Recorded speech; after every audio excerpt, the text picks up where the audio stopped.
नगर निगम शाहदरा उत्तरी जोन की साप्ताहिक बैठक शुक्रवार को हुई। बैठक में पार्षदों से जो समस्याएं बताते हैं उनके समाधान का जवाब अगली बैठक में लिखित रूप में मिलता है। पार्षदों ने इस मीटिंग में इस तरह कई बातें उठाई कि उनके सवालों के जवाब सही नहीं दिए जा रहे। इसको लेकर हमारे संवाददाता ने जोन चेयरमैन के अग्रवाल व उन पार्षदों से बात की। देखिए हमारी इस खास रिपोर्ट में। मौजूद है पूर्वी दिल्ली नगर निगम के शाहदरा उत्तरी जोन के अंदर, जहाँ की शुक्रवार को जोन की मीटिंग होती है। सभी पार्षद इसमें भाग लेते हैं और अपनी अपनी समस्याओं को बताते हैं।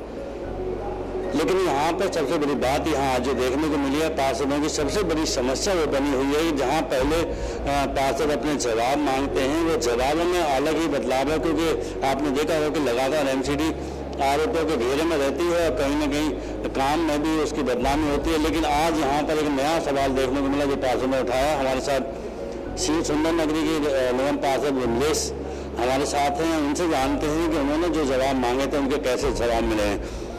देखिए, पहले तो मैं आपको यही बता दूं कि एमसीडी हमेशा घिरी रहती है अपने ही भ्रष्टाचार में। अब इन्होंने भ्रष्टाचार शुरू कर दिया काउंसिलरों के सवालों के अंदर भी। हम लोग सवाल पूछते हैं जी स्कूल कब तक तैयार होगा, ये जवाब देते हैं जी हमने तैयारी कर ली है, कल से तैयार हो जाएगा। तो ऐसे कैसे तैयार हो जाएगा? उल्टे सीधे सवालों के जवाबों के जवाब क्यों देते हैं आप, ये समझ में नहीं आता। कोई क्वेश्चन करेंगे हम इनसे कि हम लोगों को इसका आंसर ये दिया जाए, लेकिन उसका आंसर हमेशा उल्टा ही मिलता है। अभी मैंने इनसे क्वेश्चन किया था कि मेरे एल ब्लॉक स्कूल में 3 साल पहले मैंने फाइल दी थी कि मेरे यहाँ पर एक स्कूल बनना है और उसमें कमरे बनने हैं। तो उसकी प्रोसेस फाइल पूरी हो चुकी है, काम तैयार होने वाला था, शुरू होने वाला था, वो अचानक फाइल गायब हो जाती है। उसका आंसर मैंने दिया है जी अधिकारियों से बात करी है, हाँ जी काम शुरू होने वाला है।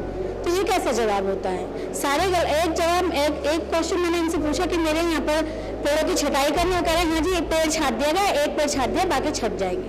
तो कौन से सवाल हैं? या तो आप अपने कामों से भाग रहे हैं और हमेशा से एमसीडी बीजेपी के अंदर इतने दिनों से है, 15 साल होने को आ गए, इनका भ्रष्टाचार हमेशा उजागर होता रहा है और हमेशा ही रहेगा। पिछले दौरान भी आपको याद होगा कि एक स्लॉटर हाउस का इतना बड़ा मुद्दा हम लोग लेकर आए कि महापौर और अधिकारियों में गठबंधन होने के बावजूद वो एलाना कंपनी को ही क्यों दिया गया है, उसका आंसर इनके पास आज तक नहीं आया और ये इसका जवाब हमें मिलेगा भी नहीं। क्यों? क्योंकि इनकी 7 भाग पूरी हो चुकी है। अभी हमने विमलेश आम आदमी पार्टी की जो सुंदर नगरी की पार्षद थी उनसे बात की थी, लेकिन अब हमारे साथ भाजपा की पार्षद गोकुलपुरी वार्ड से हैं। उनसे भी जानते हैं कि उन्होंने जो सवाल एमसीडी से पूछे थे उनके जवाब कैसे मिले हैं।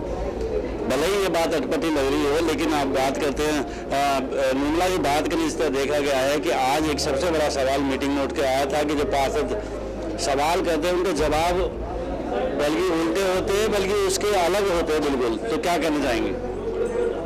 जो सवाल हम यहाँ पर उठाते हैं जोन के अंदर, उससे एकदम हटके ही हम लोगों को जवाब यहाँ पे मिलते हैं।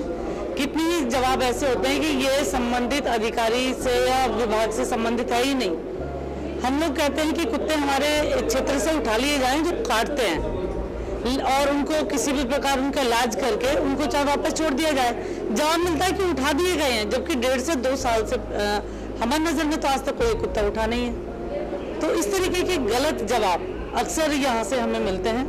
और अभी मैंने दिखाया है कि कितनी समस्याएं हमें रेडी खोमचे से लेकर आती हैं। जो रेडी वाले हैं वो गरीब लोग हैं, उनकी जो रोजी रोटी है उसी से चलती है। वो रोज के कमाने वाले, रोज के खाने वाले हैं। हमने अनेकों बार इन 3 वर्षों में बोला है कि किसी तरीके से उनको लाइसेंस उपलब्ध करा दिए जाएं, जिससे वो अपनी जीविका चला सके। आपने देखा कि कोई आदमी काम करता है तो गलती हो सकती है, काम करने से गलती होगी। जो काम करता ही कुछ नहीं उससे क्या गलती होगी? मेरे अधिकारियों ने कुछ काम करने में, लिखने में मिस्टेक हुई तो अधिकारियों ने वापस आदेश दे दिए कि जो गलती हुई है संबंधित निगम पार्षद को जवाब दे देंगे।